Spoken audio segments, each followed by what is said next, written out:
Has the US lost its air supremacy in military combat? Recently, a number of Pentagon officials expressed concern during the Air, Space and Cyber Conference.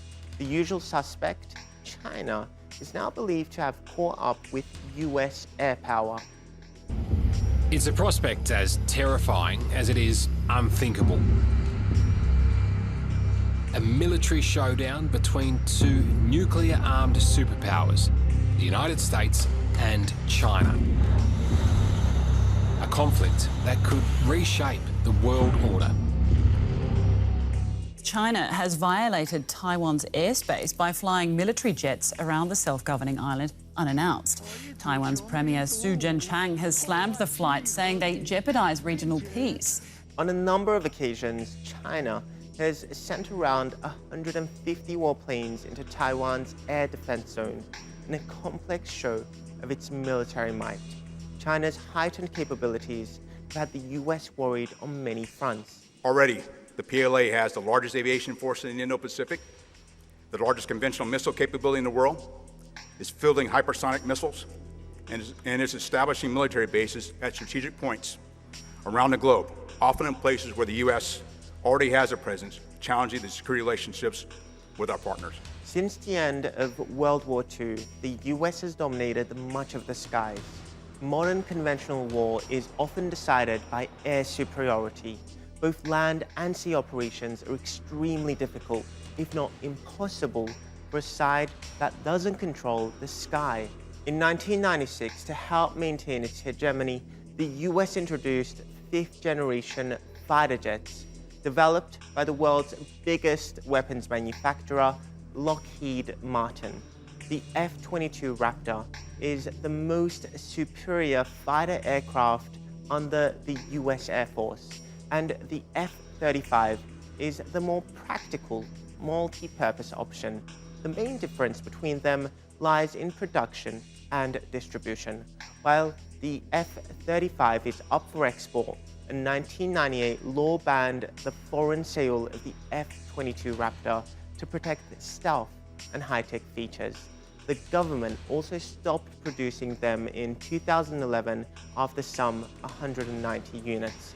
Former Secretary of Defense Robert Gates explained that Chinese fifth-generation fighter developments had been accounted for when the number of F-22s was set, and that the US would have a considerable advantage in stealth aircraft well into 2025.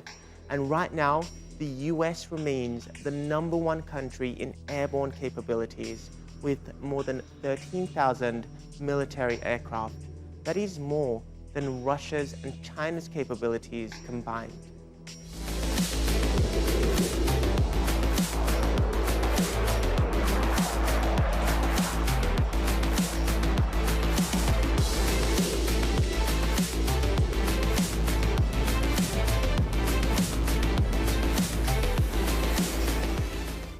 China's strength, on the other hand, isn't necessarily related to stealth technology, but rather to its geopolitical position and readiness to a probable war with Taiwan. Experts say China's large number of land-based fighter jets pose a threat to any US effort to intervene in a fight over Taiwan.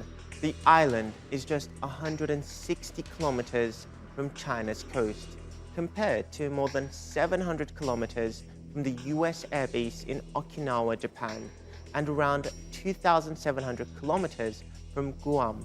General Mark Kelly, the commander of Air Combat Command, believes the US Air Force is at a clear disadvantage.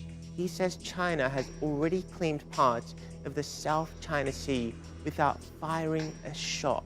As far as Taiwan is concerned, I regard this as the most important potential flashpoint in the US-China relationship.